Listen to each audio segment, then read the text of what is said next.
Students, 12th class vector का topic start कर रखा था। टॉपिक चल रहा था यहाँ डॉट प्रोडक्ट में। फिर उसके बाद डॉट प्रोडक्ट अगर कंप्लीट हो गई अपनी, तो उसके बाद चलते हैं हम क्रॉस प्रोडक्ट पे। तो 12.6 एक्सरसाइज जो है वो हमारे पास है क्रॉस प्रोडक्ट। तो देखिए, क्रॉस प्रोडक्ट में मैं फिर से स्टार्ट करवा रही हूँ। फर्स्ट क्वेश्चन आपके पास है, find the value of A cross B. जहाँ ए वेक्टर आपके पास है 2i minus J plus K and B vector आपके पास है 3i minus 4j minus 4k। ये दो वेक्टर आपके पास है, आपको निकालना है ए क्रॉस बी। तो ए क्रॉस बी कैसे निकालोगे?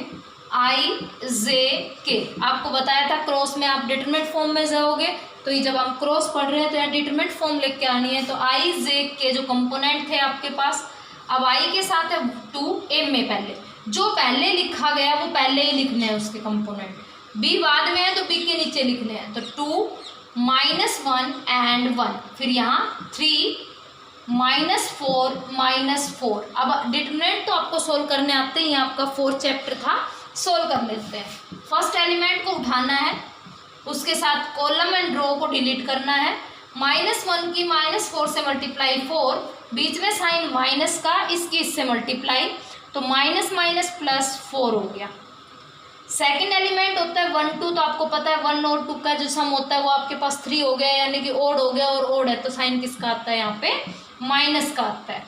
उसके साथ सेम रो एंड कॉलम अगर हम डिलीट करते हैं तो आपके पास क्या बनता है? -8 एंड -3 प्लस के, इसके साथ हो गया -8 and minus minus plus 3, -8 and plus 3। तो आपके पास कंप्लीट आंसर आ गया 8i माइनस 11, तो प्लस 11j एंड -5k। ये आपके पास आया है ए क्रॉस बी। अब जो सेकंड क्वेश्चन है आपके पास, उसमें इसका मैग्नीट्यूड पूछा गया है। ए क्रॉस बी तो निकालनी है, साथ में उसका मैग्नीट्यूड पूछा गया है। तो मैग्नीट्यूड आप निकाल के आ चुके हो। मैग्नीट्यूड हो गया यहाँ 8 का स्क्वायर, 11 का स्क्वायर एंड प्लस -5 का स्क्वायर। तो 8 का हो गया 64, 11 121 एंड 5 हो गया आपके पास 25। अब जब कैलकुलेट करोगे तो 5 6 4 10, 2 2 4 और 6, आपके पास फिर से 10, 2 3 400, यानी कि आप क्या लिख सकते हो? इसको 20 लिख सकते हो। तो ये आपके पास फर्स्ट और सेकंड क्वेश्चन जो है वो आपका कंप्लीट हो गया है। सॉरी, सम हो गया आपके पास 210, यहाँ पे 400 नहीं, मैंने 2 को कैलकुलेट कर दिया यहाँ पे कैरी में, तो 210 आ गया, और यहीं आप आंसर को छोड़ दोगे। अगर आगे कैलकुलेट करना है, यानी फैक्टर फॉर्म में आप बना के सोल्व करना चाहते हो तो आगे सोल्व कर दीजिए, वरना यहीं छोड़ दीजिए इसको। तो ये था आपका फर्स्ट और सेकंड क्वेश्चन। नेक्स्ट देखिए question number third. Question number third आपके पास है, ए वेक्टर है 4i plus 3j plus k and B vector आपके पास है i माइनस 2k। उसकी कंडीशन क्या है कि 2b की जो क्रॉस है वो a से लो और फिर उसका मैग्नीट्यूड निकालो।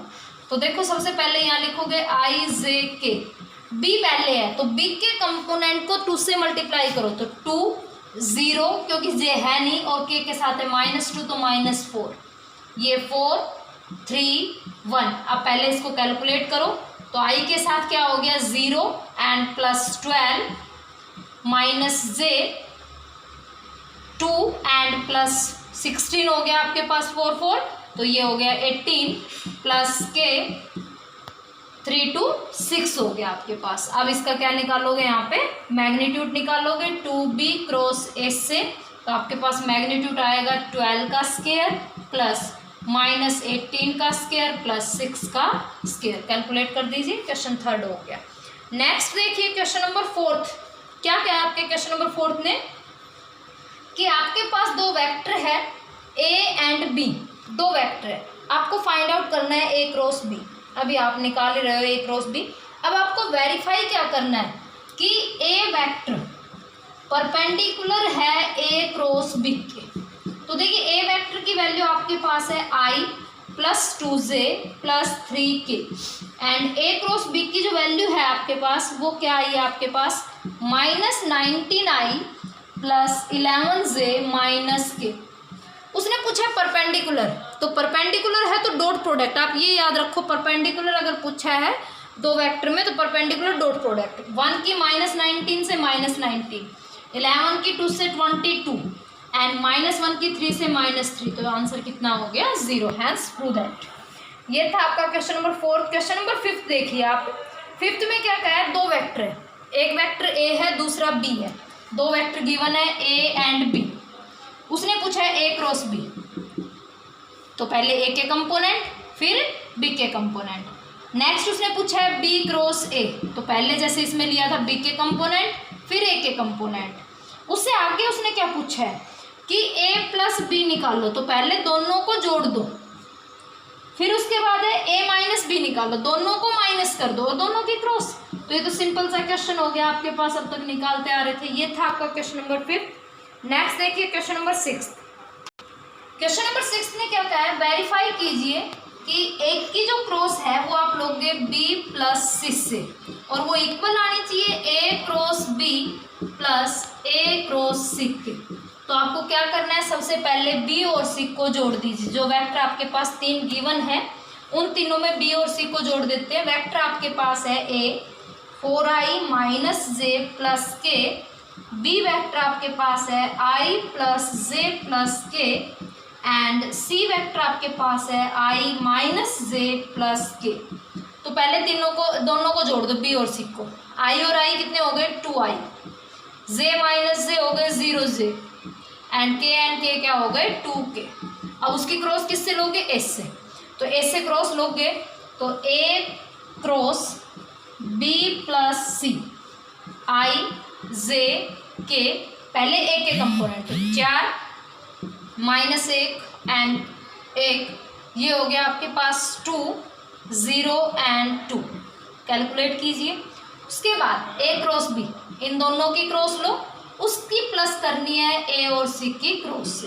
तो आपको यहाँ पे बस क्रॉस आनी चाहिए, आपकी क्रॉस प्रोडक्ट अगर आपको आती है तो आप इजीली इस क्वेश्चन को सोल्व कर सकते हो। ये था आपका क्वेश्चन नंबर 6। नेक्स्ट देखिए क्वेश्चन नंबर 7th क्वेश्चन ने क्या कहा है आपसे, 7th क्वेश्चन ने कहा है आपसे लैम्डा और म्यू, जो दो स्केलर आपके पास दे रखे हैं उनकी वैल्यू पूछी गई। बेटा 7th क्वेश्चन बोर्ड में आ चुका है काफ़ी बार, 1 नंबर में या 2 नंबर में आपका क्वेश्चन आता है 7th। इस क्वेश्चन को थोड़ा सा घुमा के भी दे देते हैं, यानी कि वैल्यू को चेंज करके दे देते हैं, लेकिन इंपॉर्टेंट क्वेश्चन है आपका। Find the value of P if 2i plus 6j plus 27k की क्रॉस जो है आपके पास i plus 3j plus pk से है और वो इक्वल है 0 वेक्टर के। आपको ये पता होना चाहिए 0 वेक्टर का मीनिंग क्या होता है। 0 वेक्टर होता है 0i 0j एंड 0k, यानी i j k के जो स्केलर आपके पास कंपोनेंट में है वो क्या है 0 0 0 है। तो आप दोनों की क्रॉस ले लो यहाँ पे, i j k 2 6 27 1 3p, दोनों की क्रॉस निकालिए। i के साथ आएगा 6p माइनस 81 माइनस j के साथ क्या आएगा, ये कैंसिल हो गया 2p माइनस 27 प्लस k के साथ आएगा 6 माइनस 6 इक्वल 0 वेक्टर। तो 0i 0j 0k। अब या तो इसको 0 के इक्वल रख दो या इसको, ये तो खुद ही 0 हो गया।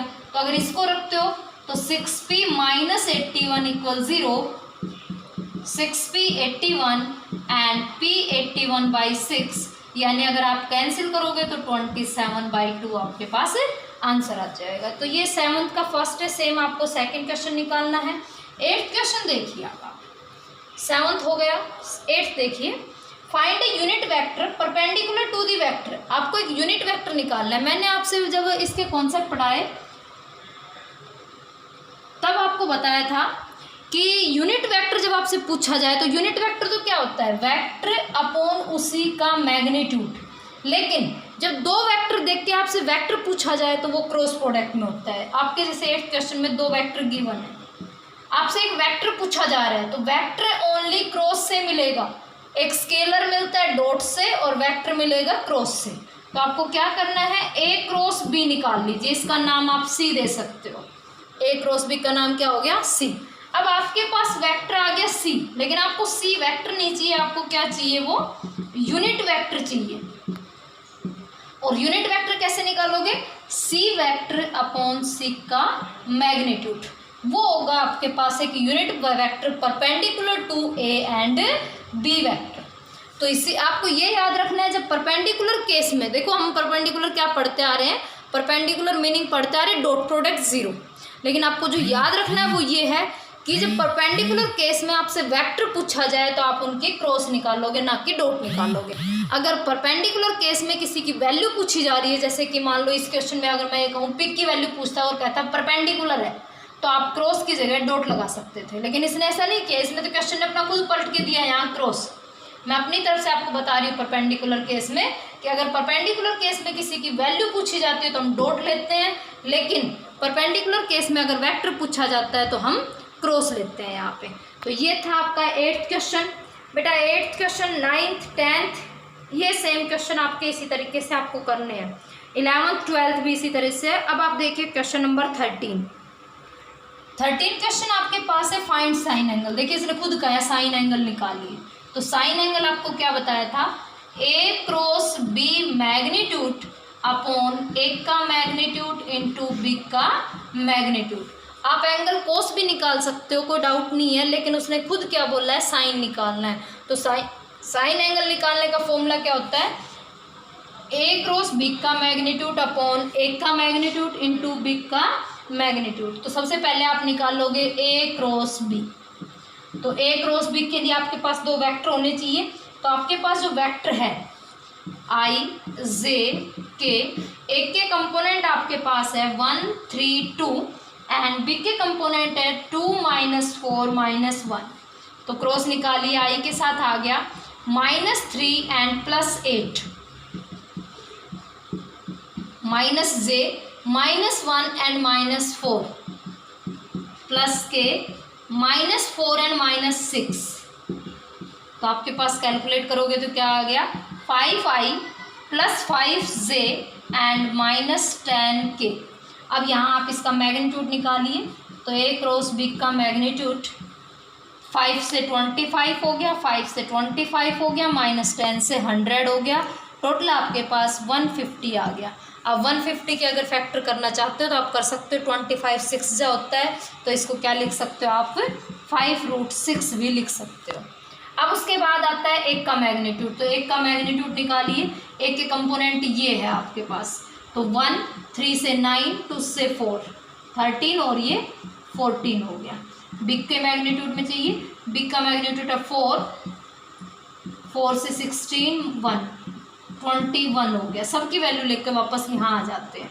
ये था 5√6 14 और 21 को मैंने एक ही उसमें लिख दिया है। तो ये हो गया 7 × 2, ये हो गया 7 × 3, तो ये हो गया 7।